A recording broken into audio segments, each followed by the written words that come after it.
I've got the Suzuki Swift sold last week, and we've picked up our next. Wasn't really what I'd picked out or kind of outlined as the next car, thinking it would be, you know, has to be easy to sell and all that kind of stuff, but the good weather came in, so I've seen this for sale quite locally, went and seen it, got a good bit of money off it.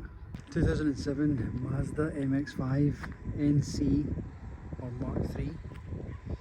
It's in a nice dark blue colour, I think it's called Stormy Blue, so it's good that it's not black or grey, something like that. It's a bit boring, you know, for the summer coming up. Overall it's in good shape, you know. I think with any MX5, the corrosion's the main reason these things will be dying on the road, so you know, the engine seems really good, gearbox is excellent in this, the feel of the shifter is actually superb, so it's probably one of the best ones I've ever drove. It's not particularly fast, it's only the 1.8, but you know, it's certainly enough to get up to speed and throw it around some corners. Interior overall is in good nick, you know, it's kind of plain black fabric seats, which I quite like the fabrics, gloss black trims, it's always nice. We've only got this, you know, the manual fabric soft top on this, so you just unclip it here, and then it pulls round, flips into the front over here, and then just she's in place.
The front bumper on this has had some paint its time, and it's not been the best job, to be honest with you. It's quite, there's a lot of orange peel in it, and it's, you know, the top coat on it, it's just, you know, there's nothing I can do to really bring that back to the gloss. You can see the difference from, say, maybe like here to the wing. Even this wing's had some paint, but it's much better paint than the other side. So the bonnet came out really good, but it's up just now just to get into the engine bay, nice and shiny, but you know,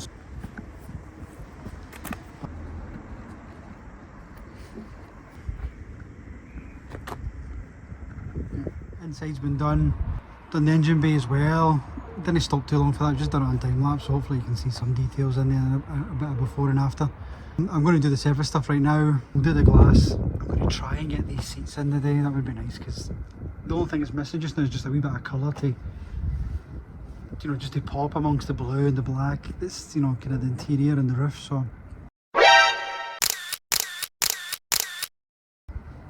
yeah, if we can get that done, then that'd be pretty good. That was pretty much finished. Just need to get the new headlights in when they arrive. That means the whole bumper needs to come off to get them swapped. So we'll see how we go on.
Hopefully the wind noise isn't too loud in this. But if you can't put the roof down on an MX5, then what's the point? You'll probably have seen the time lapse of cleaning the car and getting the service done. I think the paint's come up really well. This blue is really nice, so it's a really nice colour. And as you can see, we've got the brown seats fitted now, gave them a clean. And against the blue with the brown leather, it looks excellent now, I think. The seats aren't in the greatest condition, which is a bit of a shame, but they do give a nice contrast amongst all the black interior, which is good. I think at the very least it looks 1% better than having the good condition black fabric seats fitted. So I think they'll stay for now. The only jobs left I've got to do are the swapping the headlights, and there's still a heat shield rattling at the back somewhere. So, get those done over the rest of the week, get it advertised for the weekend, and then just, wait about for that buyer. We picked this up for £2,000 on the button. I think we're going to advertise at 3.7, which seems a bit cheeky, but compared to the rest of the ones that are for sale, still on the cheap end of Mark III MX5. So hopefully there's a buyer out there looking at the right time that is looking for a cheap entry into the MX5s.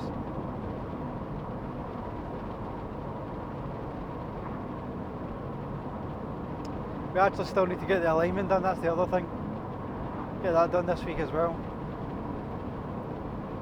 I'm not usually a big fan of convertibles. I wouldn't choose to buy one over, any coupe or anything like that. But it is good fun, getting the roof down, and it's just something a wee bit different.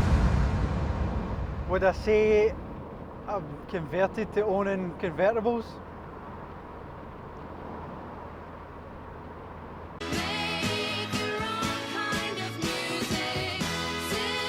No.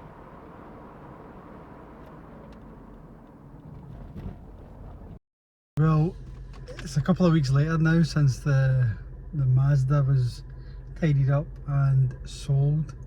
We've got it sold, so I'll just run through some of the costs and the money we made at the end. And because there's been a few weeks past, they've actually bought and sold the next car, and we've actually bought and sold the next car in that time, which I'm in right now, which has been sold. So I'll go through the cost of that as well. Depending on the title of the video, it may have been a wee bit clickbaity because the money we've made is obviously from two vehicles. But I'll run through the Mazda first, talk about that experience a wee bit, some lessons learned there I think. So we bought the car for £2,000. We bought the brown leather seats for 120. Those came with door cards as well, which I never really touched, to be honest. I wasn't really interested in swapping them. Headlights were £200. I put 30 quid towards the detail and stuff that we gave it. £130, 93 pence for the service stuff. £12.99 for the mats. Key rings £8. Wipers £18.28. Bulbs £41.98. Alignment and something check, can't remember what that is, £48. Folder £2, and key batteries 8 quid. So the cost there were £620.18 pence plus the £2,000, so £2,620.18 pence. And we sold the car for £3,100. So profit £479.82 pence. Now, in hindsight with that, I think we put too much time and effort into that car. I thought it would sell quickly because the weather was really good at the time, but there was a few of them for sale, to be honest. So it was kind of hard to make it stand out. Now the photos I put up the first time, they weren't the greatest. There was a lot of shadow, and there wasn't much light on the car, so the blue didn't really stand out, nor did the brown leather seats. So I'll show you a couple of the first round of pictures now. And here is a couple of the second round of photos, which I didn't even get to post in the end, but I think if I'd posted those, it would have sold a lot quicker. Another thing I've learned from this one is, although we made, just shy of £500 profit there, I think the seats and the headlights or 2 expenses in the bulbs, small things like that I could have done without. So I mean, you know, so if I'd taken those out and say that's roughly just shy of £400 there, you know, I could have brought my asking price down by the same and made the same profit.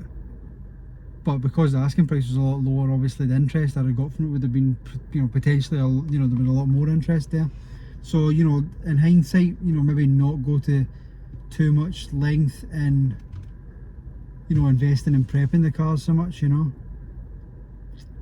There's no, like, you know, I say the majority of buyers are not going to have that same attention to detail that, you know, somebody like myself, or, you know, yourselves if you're into cars, is going to have. So, you know, maybe weigh that up. That was my thinking at the end of the MX5, which then brings us into the second car, which I'm in right now, which was just a little, you know, 1.6 Mini Cooper. It's not an S.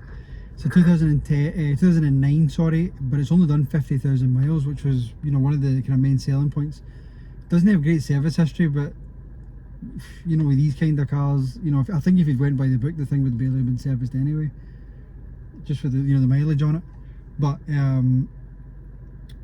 you know, that was one of the main points for me. It was low mileage, it was in really good condition, and it didn't need much to, you know, to get it ready for selling. I'll flash a few photos of the Mini just now, just so you can see what it looks like.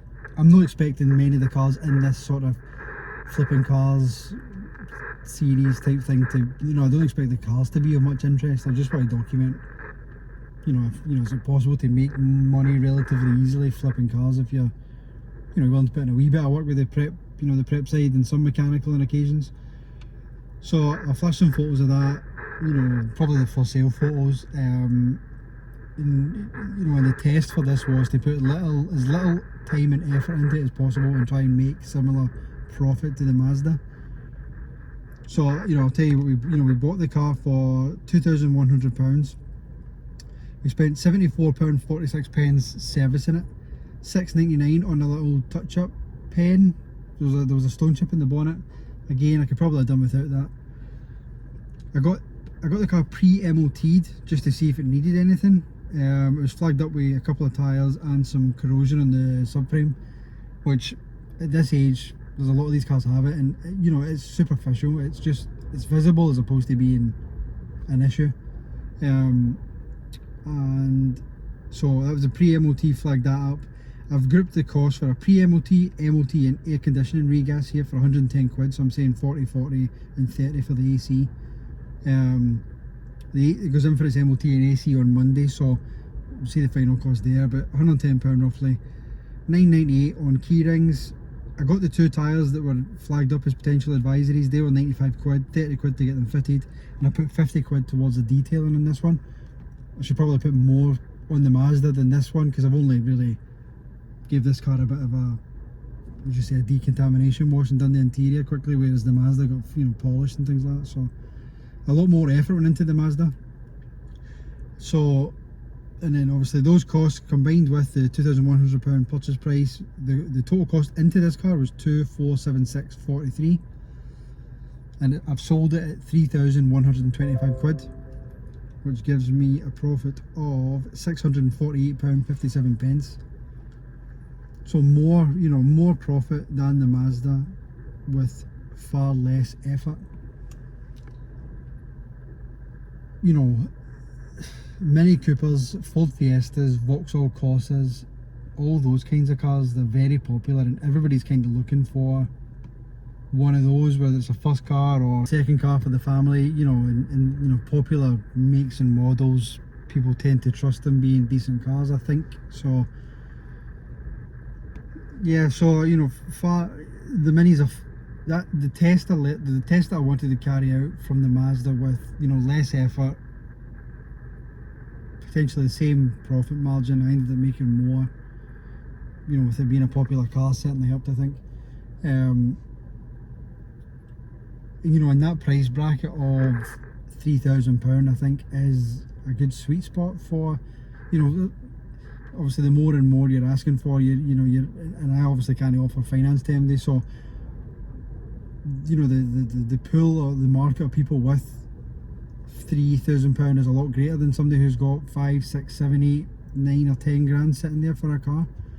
especially an older car that's potentially going to need fixed and things like that at some point. You know, people tend to lean towards warranties, PCP and finance, sorry, with warranty, you know, to give them that peace of mind. So, you know, it's I think £3,000 is a good place to be, where you get good quality cars at that price without, you know, asking too much money.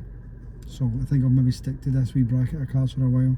You know, I'm not expecting the cars to be the, you know, the main draw or, you know, of any real interest to anybody. It is just that process of, you know, can you make money buying and selling cars? Is it difficult? Is it easy?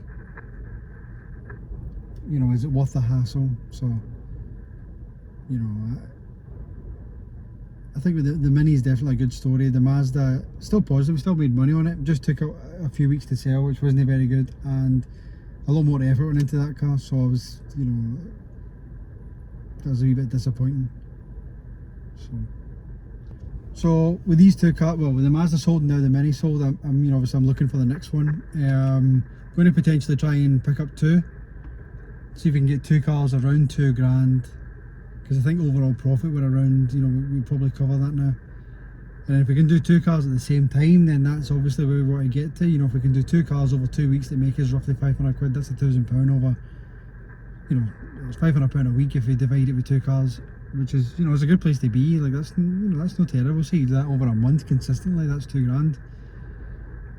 You know, that's decent money, certainly, especially, you know, doing it as a hobby or a pastime, you know, in your spare time. So we'll see what the next one is.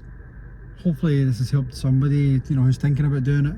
If you could like and subscribe, is definitely appreciated. And you know, I'm away to try and find out the next car I'm going to buy, the next two. So I'll see you in the next one.